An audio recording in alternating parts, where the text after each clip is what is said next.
right, nice job. Good set. Let's do some social kick. All right, everyone, welcome to the Social Kick Podcast. Once again, we got the historian Luke here. We got, what is your nickname? Do we have something for you yet? I don't think so. Mountain Brian? I don't know. I'm just a guy with a cool Trinidad jersey. That he does. Why do you have that on? Or why is that important here? Olympic jersey. Because we're in Trinidad. We're in Trinidad, everyone. You didn't know we were going to be shooting on location all across the world here. And for those who don't know, I'm John. Thanks, everyone, for listening here. So, once again, we're here in Trinidad. We've been doing a swim clinic out here, working with a bunch of swimmers. For those who don't know, the historian is from Trinidad. So maybe you want to give a little background about Trinidad and Trinidad swimming history and kind of why we're here and what's been going on? Yeah, so Trinidad is a small island in the Caribbean, about 1.3 million people, 2 islands, Trinidad and Tobago. Swimming's been around since the 1950s, I'd say. Started out as a big water polo sport, and then it went into swimming. Doing pretty well, really strong age group base historically, and even now, age groupers have done well. I'm talking about 11, 12, 13, 14s. And then we never really had many good senior swimmers, anybody past 18 years old, until I'd say the 90s and the 2000s. In terms of Olympians, we've had probably 4 or 5 male Olympians. You're talking about George Bovell, Nicholas Bovell, Dylan Carter. What? Who else? Who's the next one? George Bovell, Nicholas Bovell, Sebastian Paddington, Dylan, my brother. Luke's brother, if that wasn't obvious. The better looking, younger brother. Actually, everyone thinks Luke looks younger. That's how old this other guy must look. We got Dylan Carter, Jeffrey Ferreira, Paul Nawalo. And on the women's side, we have Karen Diffenthaler. We have Siobhan Cropper, 2-time Olympian from Stanford. Chantal McLean, who we got to work with this weekend, 2-time Olympian. She went to South Carolina. Yep. We have Kerry Ann Gibbs, I believe. So it's quite a nice base, but most of these Olympians happened later in the last 20 years. George is probably our most famous one because he medaled. Dylan is probably our next most successful one, doing excellent, and he's still swimming now as a pro, right? He's at ISL. Yeah. And hopefully we're gonna get to see him later actually today. So having seen the development and the emergence of swimming within Trinidad and Tobago, what do you think it was that planted the seed to see this evolution of swimming at an international level in this country? Honestly, just one person did well and inspired, and so you could do it no matter where you came from. An example for me is I met Anthony Nestle in 1988. He came here. Anthony was born in Trinidad, grew up in Suriname, and Anthony came here with his gold medal. And I still remember holding that gold medal in 1988 and realizing that a black swimmer from the island can win a gold medal. And that was I'm not black, but I'm hella inspired by that, for where I came from. And then we had more Olympians, my brother going in 2000 and with George, and George getting medals. That just made everybody feel empowered and strong and across the base. And swimming has blown up. I stopped being involved strong in the Trinidad swimming community about 20 years ago. Maybe 15 years ago, and the clubs have probably doubled. How many swimmers I did not know, how many clubs I did not know at the clinic on this weekend. We went from 6 clubs to maybe 16 clubs, I don't know. But it was great to see the grassroots. More pools, we used to have only 4 or 5 pools, now we have tons more pools. And that's fantastic to see. They just opened a brand new pool up in one of the most depressed areas of Trinidad. And that's fantastic for the population to be exposed to more swimming. And we are island country, we are 5 miles. We're 5 minutes from the sea. Not just open a pool, a world-class facility. Oh, beautiful that one. Facility. Oh, you're talking about a different pool. I was talking about a different one. That one opened 4 years ago. Yeah. I'm talking about this one in this low-income area. They opened a pool up for the public, which is fantastic. But the one we went to on the weekend is a National Aquatic Center, and that will open just after Rio. And what a fantastic facility, guys. Incredible facility.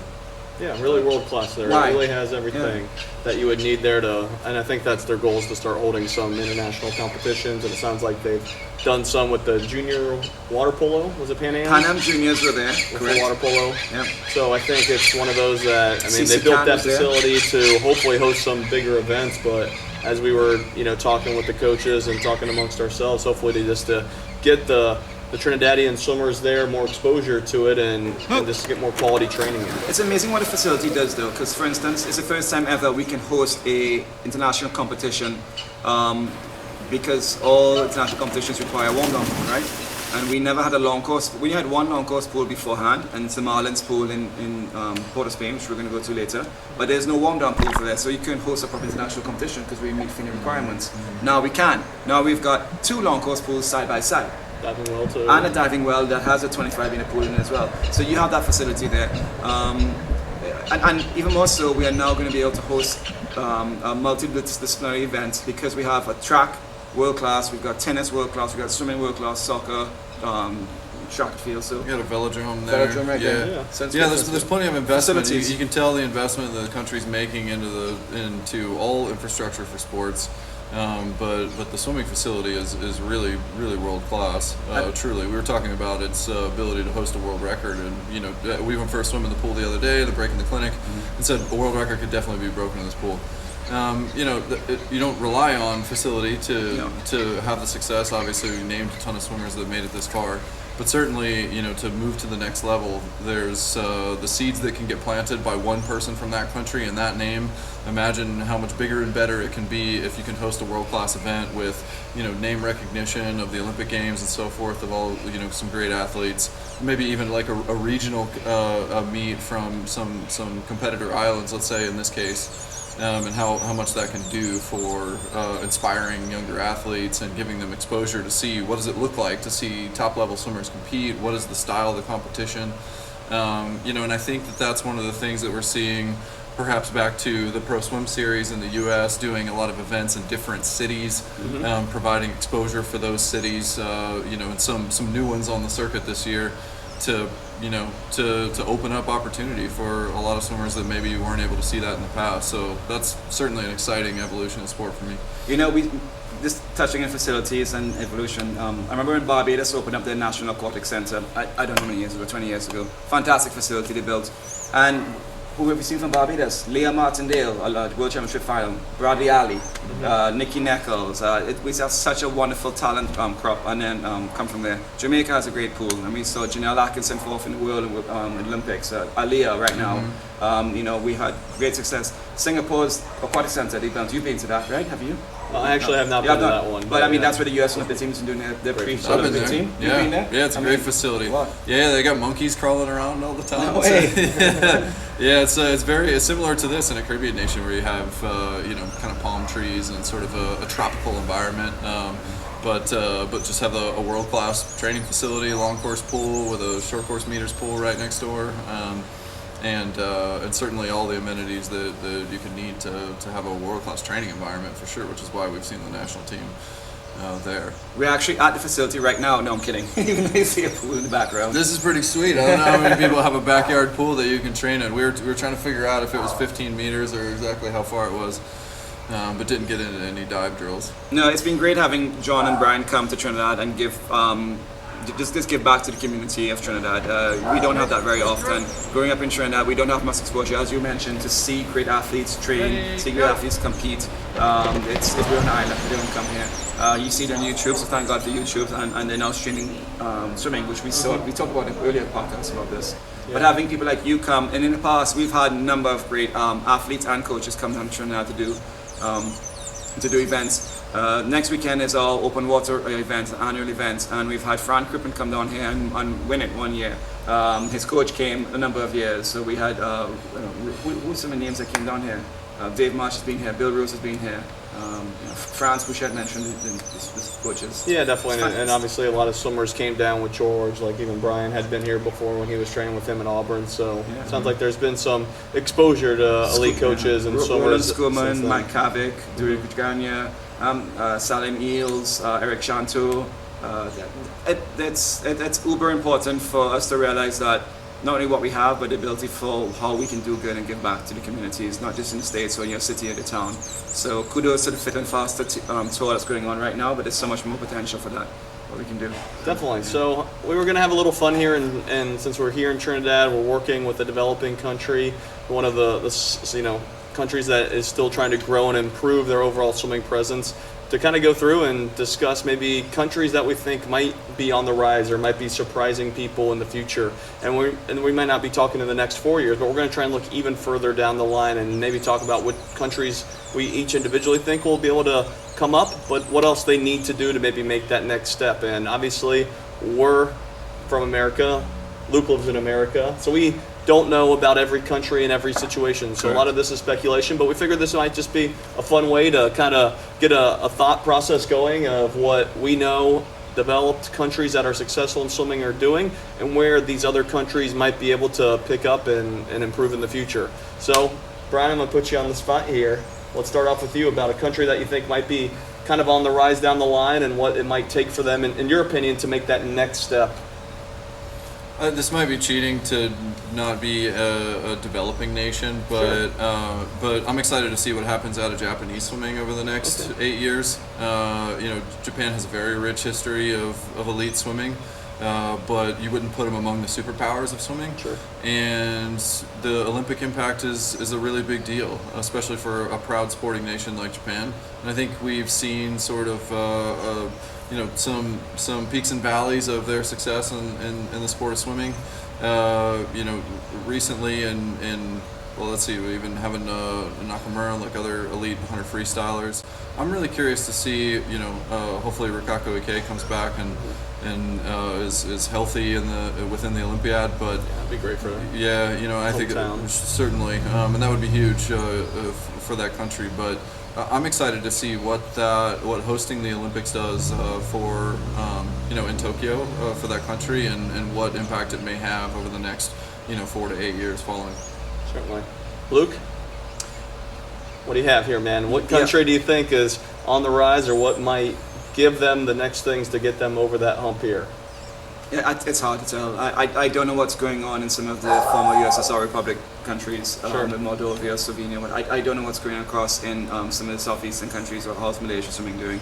I'm interested to know what New Zealand is up to, because New Zealand was such a powerhouse and then it just dropped off the radar. Now it's coming up again big time. So, and with Daniel Loda dominating the 8As and 9As of swimming, so I'm interested in New Zealand big time. But for a developing country and where they're going to take off, I'm sorry, that's a problem. I don't know, and I'm a swimming follower, and I wish I knew more about some of the background of it. And I refer to some of the experts like swam who do actually cover international news. But I wish I knew more. I wish I knew more about what was happening in Mexico with the Mexico swimming, because they were Olympic gold medalists. What's happening in Mexico? What's happening in Argentina? Because they had a massive freestyle presence at one point, right? So I think I was a world champion, isn't he, at one point? So.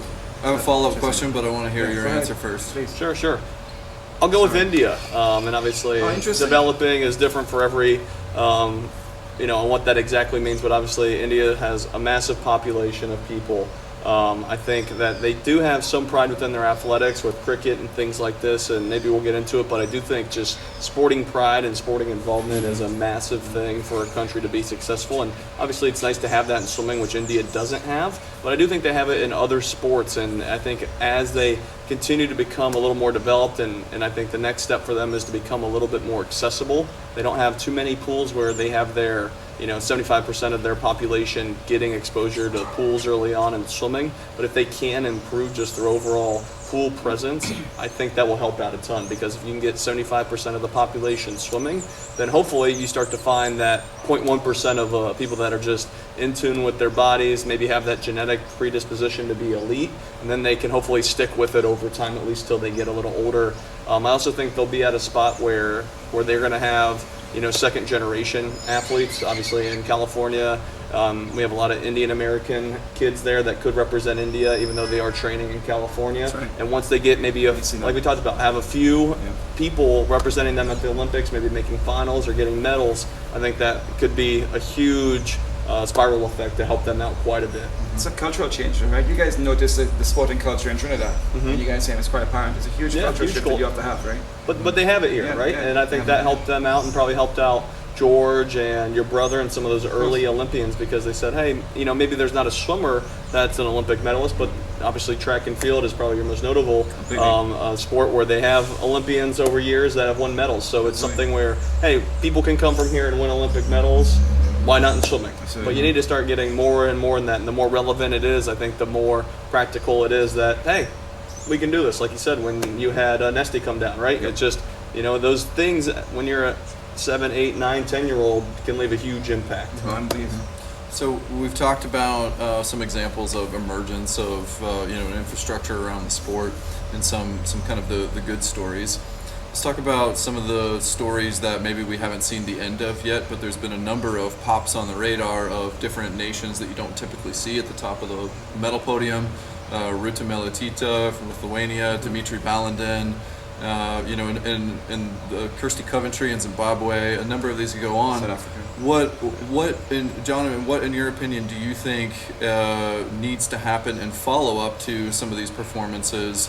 To catalyze that growth in the sport or interest in the sport to see the next evolution in each of those countries. Big time. I think, and this is hard to put it all on the onus of the athlete, but I think that Certainly, athlete yeah. getting back and being involved, like we said, just their presence, I think, amongst there and being advocates for that sport is a huge thing. I think sometimes these athletes, whether they're maybe already not living in that country, that they're representing, but I think sometimes they're pretty far removed where they're not giving back to the sport, they're not there, they're not running clinics and things like that. I think that can be a drawback. So I think having that athlete more involved there, it can be a huge thing to give those young kids just that, to open their eyes up. Then on top of that, I think the swimming federations being able to see that they have an opportunity here, they have someone that's maybe in the Olympics winning a medal, they need to be promoting that sport more and more and giving, I think, parents and swimmers the perspective of what could be possible.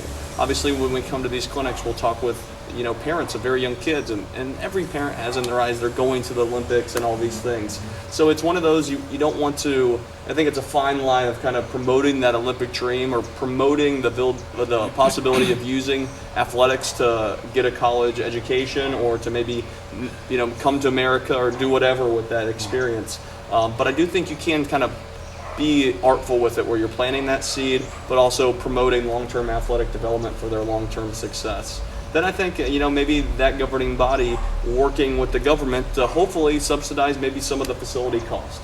And obviously we talked about in Trinidad where they built this amazing facility, but I'm intrigued if that facility that is a little further away from the main population is going to be as effective as if they had just more pools, smaller, lower level, or lower expense pools, but just more frequent across the country, just once again to maybe subsidize learn to swim programs or make it more affordable to get more exposure with those swimmers. Mm-hmm. Luke, do you have quite anything frankly, else I was quite critical about when that pool got built. And Sure. This weekend's the first time I saw when it got built, and I was concerned with the location of it and then the continued maintenance of the facility and investment there. I think to add to that, you look at how London developed their growth. Sorry, not London, the UK, investing lottery money in. Sure. Or Canada, building a lot more national aquatic centres and national aquatic centres around the country. In fact, Ryan Mallett just left the Victoria Training Centre to go and work in the Ontario one. They're trying to spread the base throughout the country, not just keep it isolated in either ends. So to your point of building pools throughout and spreading it out throughout, so we all have an even distribution. Yeah, it's fantastic, but that takes a lot of money, a lot of planning, a lot of experience, and a lot of foresight. And countries like Trinidad and Tobago, that's very difficult for them to do. So it's the fact we got a facility, great, but yeah, we needed the next step. And how does one? What's the next great Zimbabwe swimmer? What's the next great Kenyan swimmer? We had the Dunfords. Who's coming in? And I know Jason and David do give back, and they're all supportive of their Kenyan swimmers for sure. Definitely. But what else can you do? And there's so much more involved. It's so difficult. And the fact that great swimmers came from those islands. I mean, Chad Leclerc trains a lot back home and working hard in South Africa, and so supportive of his team, right? Big time. And they're doing well. What's going to take for the next? I don't know what else it takes, but just a massive cultural shift and belief in yourself. Yeah. Well, we got text from George while we were here about the impact that he knew that our presence and just time with the swimming community here was making, and I think the feedback that we received is everything in support of that. And so I guess the encouragement that I would give to anyone who's participating in the sport or maybe has retired from the sport and moved on is that it's hard to know or realize until you're in another place what sort of recognition that you or the performances you've had, the experience you've had can actually have. There's a lot of value in that, and so recognize that, and I would just encourage any of our viewership in that position to participate in some of the things, even if it's just a fun weekend trip with friends to go to a home country and be a part of the sport. the joy that comes from seeing athletes, really just lock into some of the insights that you may be planting into the way that they think is certainly evident, and you can tell that okay, maybe there are some things to pass along from this breadth of knowledge that that many of us have, So I think there's still a massive opportunity for people in the swimming community, especially at higher levels of experience, to pass that along. And I think it's on all of us to figure out how to create more opportunities to expose people to these ideas, because there's a huge disconnect between information sharing. We even had conversations about how coaches and swimming programs can best share ideas and collaborate together. I think there's an opportunity to do that not only within a country but also across countries, maybe on a regional basis. I'm not sure how it works in the Caribbean myself, but there's many other swimmers that have been successful in other countries. We mentioned the Fraser brothers and the Caymans. There's certainly a breadth of experience at an international level from the regional scope. And there may be untapped ways that at a single nation, at a single pop on the radar with one swimmer may not be enough to catalyze it all. But if we could collectively pull resources regionally to start to create some education resources for to foster the sport and bolster it, I think we haven't quite realized. Yeah. I want to emphasize, it doesn't take you to be a U.S. national team member to give back to some exotic country in the Caribbean to feel at home giving back. It could just simply be you made, you swam for your college and you went back to your high school and you just stepped on deck and you spoke to a high school team for a couple hours. You don't have to be at the highest level to get to the lowest level. Just keep giving back. Just keep coaching, be a local town. Big time, and we talked about this a little bit during our talk in Trinidad, where it's and long-term athletic development is a common term, and I think even going beyond that is another thing that people need to do, where it's long-term sporting development, where one, you're setting the kids up obviously for learning how to do the sport, learning the skills, gradually building stresses and adding in more volume, more practices and things like that. But in the sport of swimming, it's a weird sport where it's very much, once you're done swimming, whether it's age 12, age 18, age 30, I'm so glad I'm done. I'm never going to swim again. It's too much in their mind. So I think organizations and governing bodies trying to just create this long-term sporting development can be huge, where one, they're getting exposure to the sport. It's a positive experience. They're learning the foundations of exercise. Then as they get older and maybe they're done with their athletic career, and obviously that can mean a million different things. Obviously you can swim till you're 50 doing master meets and all those things. Hopefully they still love the sport of swimming. And then, like you said, they're able to still give back and think about the positive things as they're older with that sport. So maybe they're volunteering for a team. Maybe they're an official. Maybe they're just going to put their own kids into swimming. Okay, a lot of people I know that said, I hate swimming. I'm done with it. I had an injury. I had such a bad experience. I'll never let my kids swim. That's a horrible thing, and kind of that whole effect there. So I do think that's where other countries can continue to improve. And I know on Real Sports, I'm not sure if we talked about it in person or in this discussion in the past, but I believe it was Norway, how they are trying to get a lot of exposure, positive experiences for their youth kids, just to kind of build up that overall fun and love for every sport. And then whatever sport they do choose, they can go ahead and have that positive experience and then build stresses upon that. And I think that's the first step for building that long-term sporting development. Two things in that. One, we can talk about our wonderful open experience we had yesterday, swimming with his 18-year-olds. I mean, the whole beach was filled with maybe, 80 athletes swimming up and down, training. Of all ages. You said 80 years old, not 18-year-old. 80-year-old. Yeah, 80. Yeah, I've never seen so many people in an open water body, unless it was a race. Yeah. So many people out there on the weekend training, and I don't know where you're going, but the one thing that really stood out to me was we were in a predominantly African Indian descent, with a small percentage of the population being a white Chinese. Yeah, and so, but that's not a common thing in our sport. Yes. And we saw so many people of color swimming open water, and for me, I just never seen that before, and it made me really encouraged about the sport. I thought about the good work that Colin Jones has done in my country, but certainly there's an impact here that's happened. I think it's super cool, but just that many people participating in the sport and out in open water was pretty sweet. And they were going 2-3 kilometers in open Yeah. water. Right? It was legit. It was great, yeah. Yeah. I mean, talk about just, like you said, that long-term stuff. They still love the sport, and maybe they've been in the sport we met people that have been swimming for 50, 60 years, and we met people that were, just getting going, wanted to do this open water event, or maybe they're bridging that gap from triathlon to open water. But swimming is a unique sport where you really can have that long-term involvement within the actual athletic component of it. So it's important to, as coaches and age group coaches, I think, to really keep this in mind, as well as parents. If someone really wants to swim, they can do it for a very long period and reap so many benefits from it. Not just health, but social elements that I know we've all experienced, and I think anyone within the sport would agree. But we have to embrace what really happens, and John experienced a lot here. So you're in a pretty poor country where if you're stuck on an island and you see a way out, and there's a way out through academics or through athletics. And so the parents are so desperate to get their kids to that next level that they do push these 8-year-olds, these 9-year-olds to be the next Michael Phelps at age 9. And they don't push the fun factor. They push twice a day training, lifting weights, consulting with a world-renowned physio at age 9, because they're so desperate to see as their ticket out to get a full ride to university. And that's the reality of it. And you have to completely understand where that's coming from, and to tell that parent, like, if your athlete, we told it just yesterday, if your athlete doesn't break a national record next year at age 9, that's okay.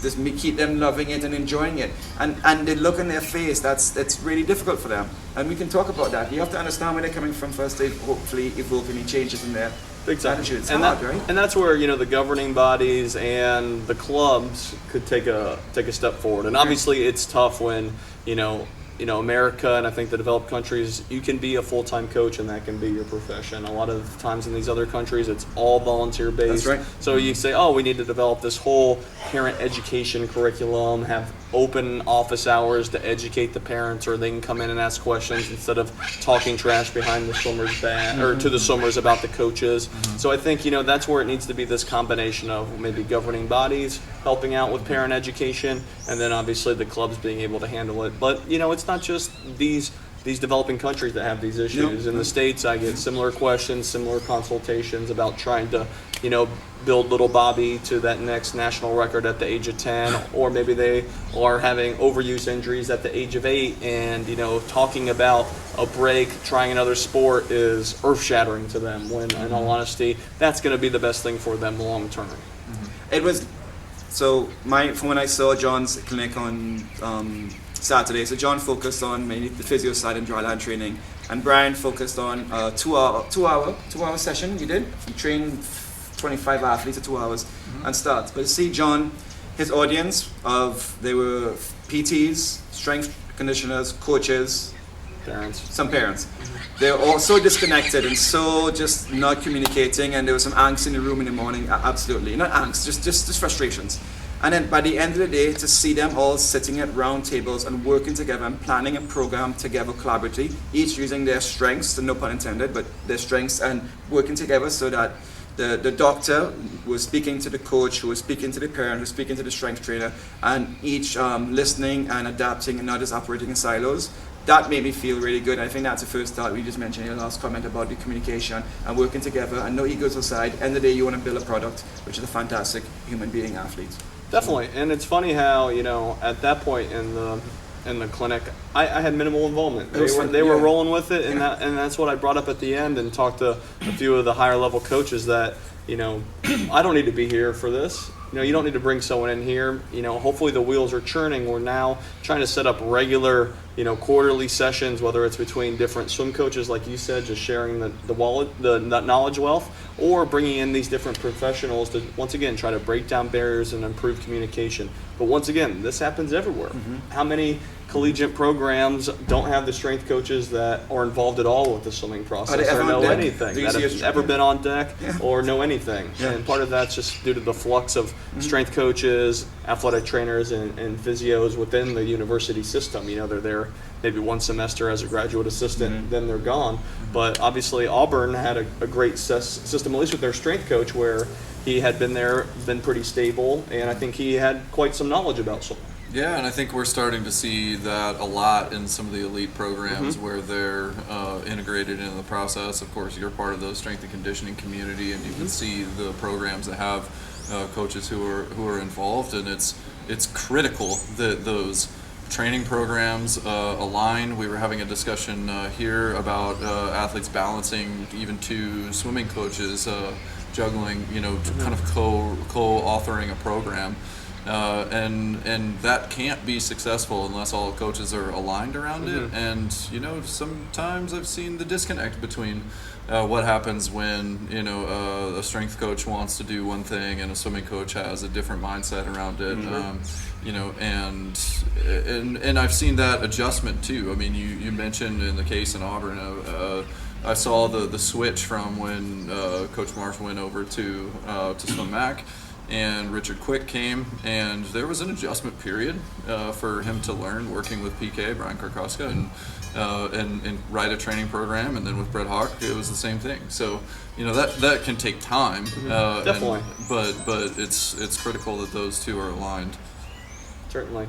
So, I think maybe to kind of circle back with everything, we talked about countries that are kind of coming up on the rise. You mentioned a few already, maybe you can elaborate them, but why do you think some countries like Mexico or Argentina that had a strong presence at one point are maybe having a tough time maintaining?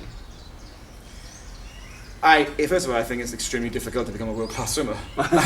So, I mean, to break it to the top, the US, the Australias, the Englands, they're so damn good, excuse my language, but that's one thing. And, I mean, Mexico dominates CCCAN when they come here. Cuba is a fantastic, Cuba used to have really good swimmers. Rodolfo Falcon, a fantastic backstroker is the name. But they dominate the regional meets. So it's not that their swimming base is fantastic, it's just to get into that top 20 in the world it's really hard no matter what it is. Definitely. And so it does take a once in a generation swimmer to be an Olympic gold medalist. It's not easy at the end of the day. So I think we don't know what's going on. I'm not aware of it, of what's going on. But it could be the political situation in Argentina, perhaps. It could be the economic situation in Mexico. I don't know. Yeah. So we've seen a huge evolution in longevity of professionalism within the sport, and it makes me wonder what sort of opportunities are there for either sponsorship or to monetize or to just support continuing in athletics. Is there anything specific in your eyes that someone from a nation, either the size or similar in economic nature to Trinidad, what sorts of things might work? We saw it at our clinic today. The clinic this weekend had two major sponsors, and it was fantastically organized by professional event staff.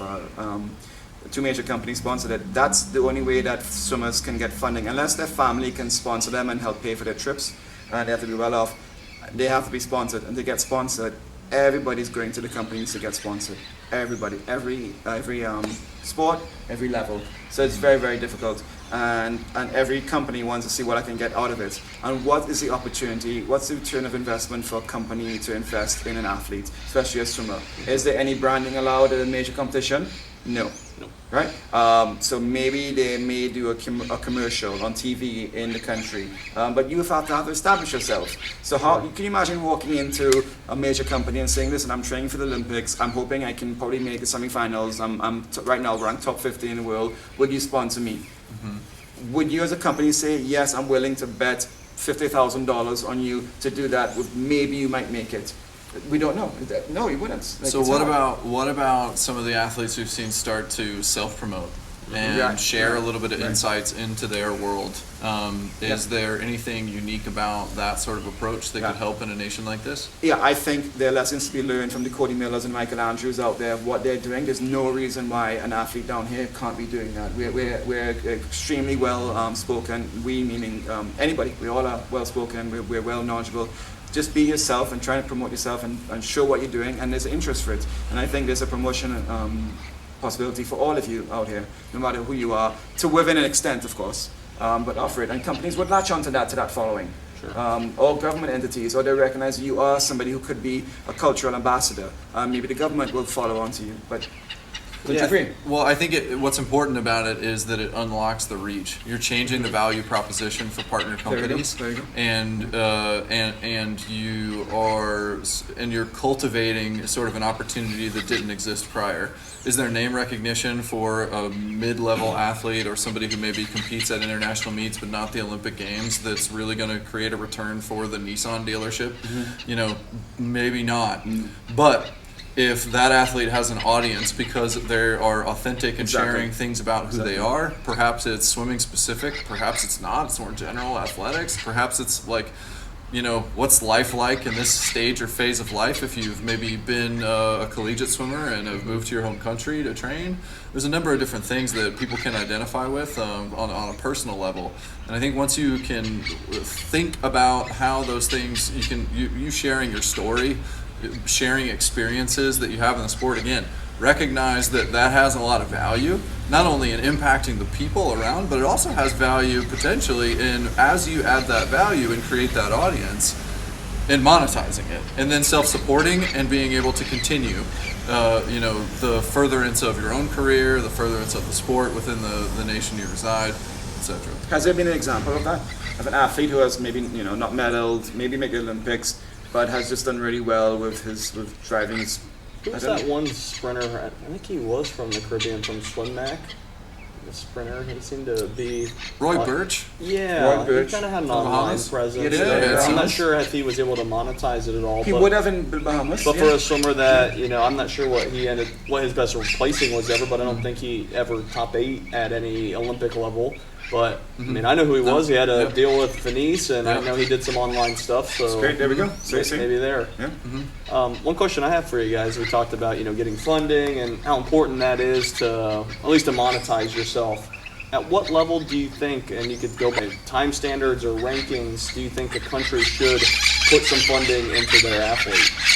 And it's obviously, everyone could use funding, right? But what do you think deserves it in a country like Trinidad? Yeah. What do you think would deserve funding? Yeah, it's a bigger cut? It's the biggest criticism. It's like, yeah, exactly, because it said we'll give you money once you've achieved something, but how am I going to achieve something if I don't have the money? Sure, but so what's they can't the give minimum everyone standard money, to get it? right? Exactly, Yeah. of course not. Yeah. So what is it?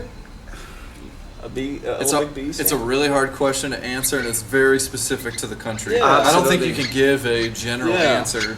And you can have strata, developmental funding, and then elite funding, Sure. and then age group funding, or what have you, right? Certain cuts mean certain things for different countries. That's very true.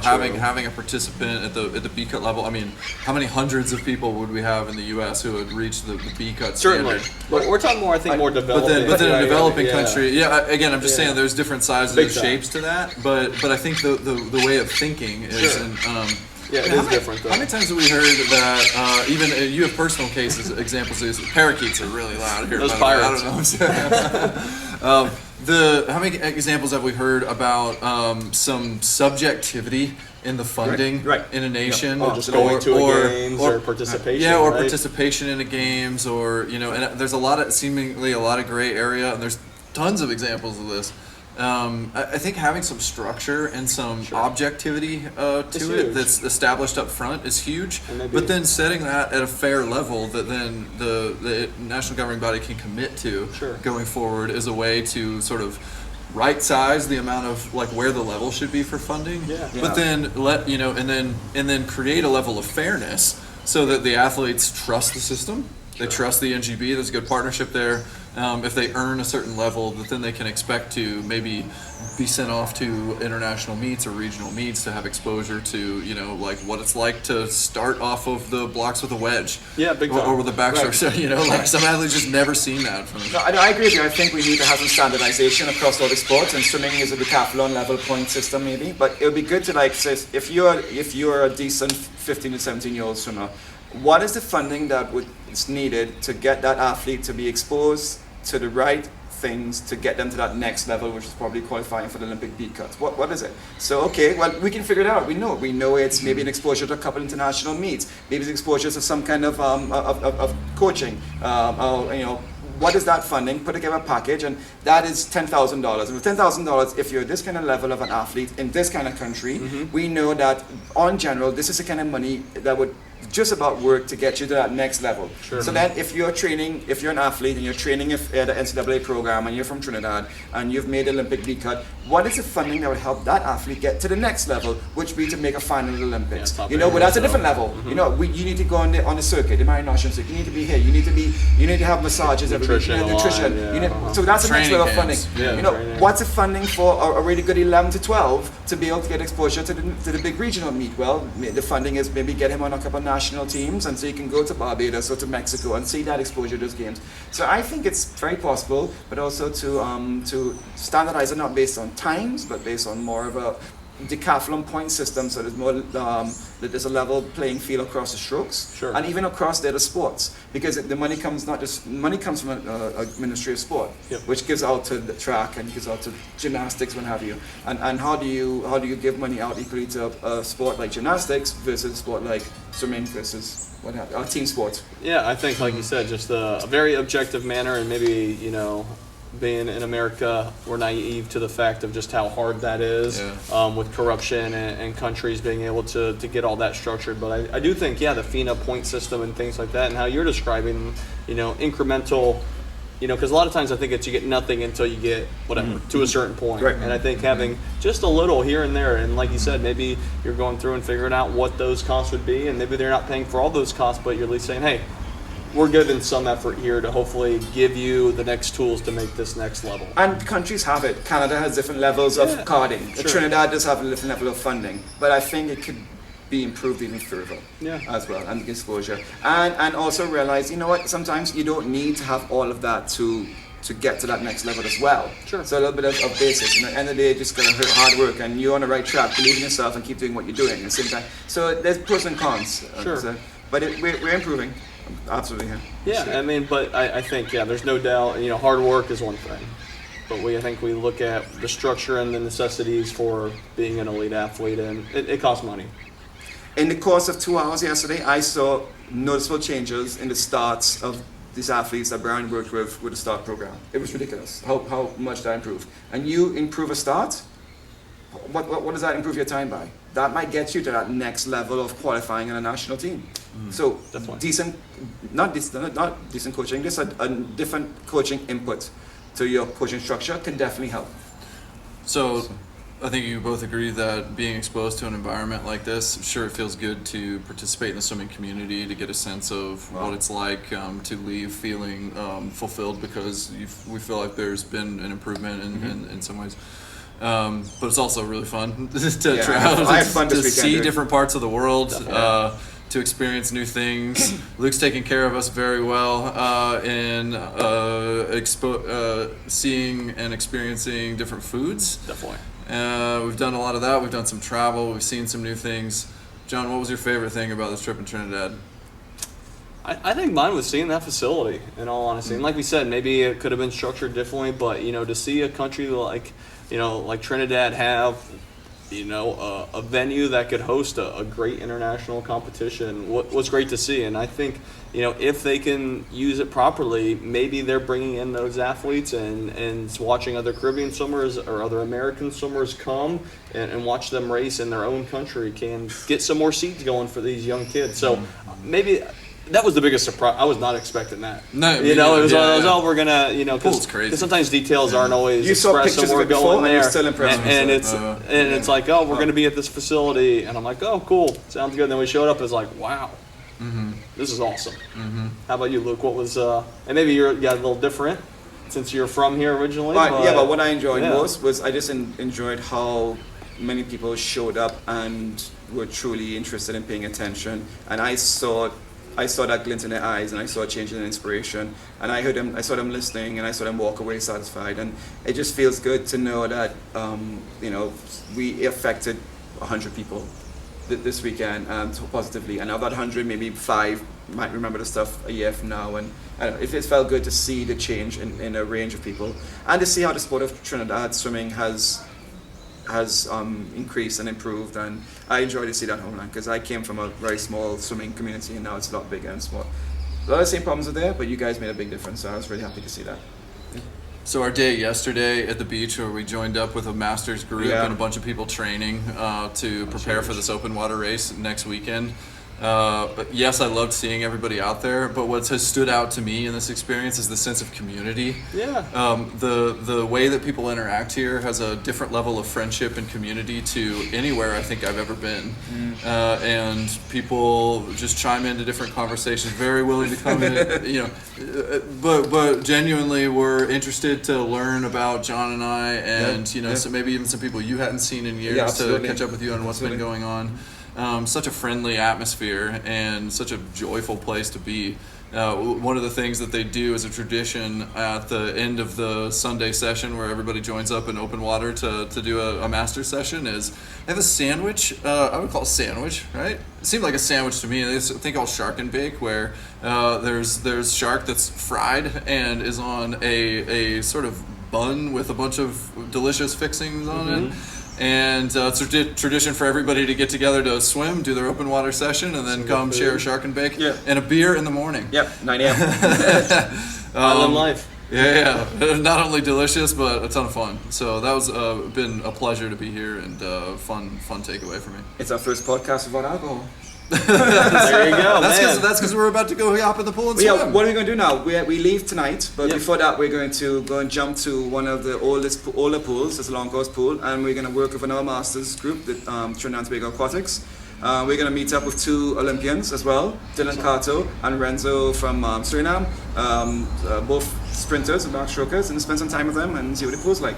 But then we go back to the States. Excellent. Cool. Great talk, guys. If anyone else has any input on other countries, I know we missed a few because we don't know everything about this topic, that's for sure. Don't be afraid to reach out to us in the comments. But thanks again for listening, everyone. Cheers. Ciao.